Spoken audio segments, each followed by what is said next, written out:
ఈ కూటమి ప్రభుత్వం గత ఎన్నికలకు ముందు తాము అధికారంలోకి వస్తే ఈ రాష్ట్రంలో పెట్రోల్ డీజిల్ ధరలను తగ్గిస్తామని పక్క రాష్ట్రాల కన్నా కూడా తక్కువగా ఉండేట్టు చూస్తామని ఈ రాష్ట్ర ప్రజానీకానికి హామీ ఇచ్చి ఎన్నికల మేనిఫెస్టోలో కూడా ప్రకటించి స్పష్టమైన హామీ ఇవ్వటం జరిగింది.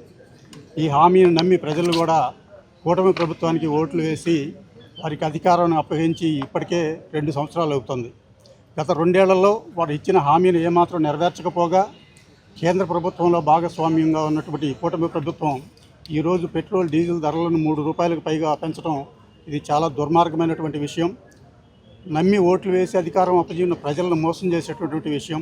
తక్షణం ఈ పెంచినటువంటి రేట్లను ఉపసంహరించుకొని భవిష్యత్తులో కూడా ఇచ్చిన హామీకి కట్టుబడి పెట్రోల్ డీజిల్ ధరలను పెంచకూడదని, సామాన్య ప్రజల మీద పెట్రోల్ డీజిల్ ధరలు పెరగడం వల్ల ఎంతో భారం పడుతుంది కాబట్టి వారికి చేయూతనిస్తూ పెంచినటువంటి పెట్రోల్ డీజిల్ ధరలను వెంటనే తగ్గించాలని చెప్పి గట్టిగా ఈ ప్రభుత్వాన్ని డిమాండ్ చేస్తూ చంద్రబాబు నాయుడు గారి గవర్నమెంట్ ఈ రోజే కాదు, ఎప్పటికప్పుడు ఎన్నికలకు ముందు హామీలు వాగ్దానాలు ఇవ్వడం, ఎప్పుడు కూడా ఆయనకు ఆంధ్ర రాష్ట్ర ప్రజలంటే చాలా తక్కువగా లోకుగా అలుసుగా కనిపిస్తారేమో మరి తెలియదు. కానీ మేనిఫెస్టోలో ఇచ్చిన హామీల గురించి మాట్లాడకపోను ఈరోజు పెట్రోలు డీజిల్ ధరలను ఈ రకంగా అనేది పెంచడం దేశంలో ఎక్కడ ఏ రాష్ట్రంలో లేని విధంగా ఈరోజు ఆంధ్ర రాష్ట్రంలో పెట్రోలు విపరీతమైన ధరలు పెంచడం, సామాన్యుడి నడ్డి విరచడం అనేది చంద్రబాబు నాయుడు గారికి ఈరోజు కొత్తేమీ కాదు.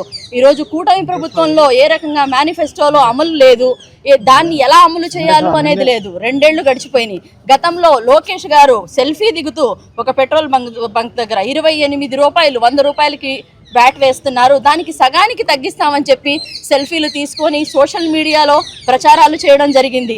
ఏ రకంగా హేళన చేస్తున్నారు, పక్క రాష్ట్రం నుంచి పెట్రోలు ఇచ్చేసుకోవాలని చెప్పి సైకిళ్ళు వాడాలని చెప్పి ఈరోజు ఆంధ్ర రాష్ట్ర ప్రజలు నవ్వుతున్నారు.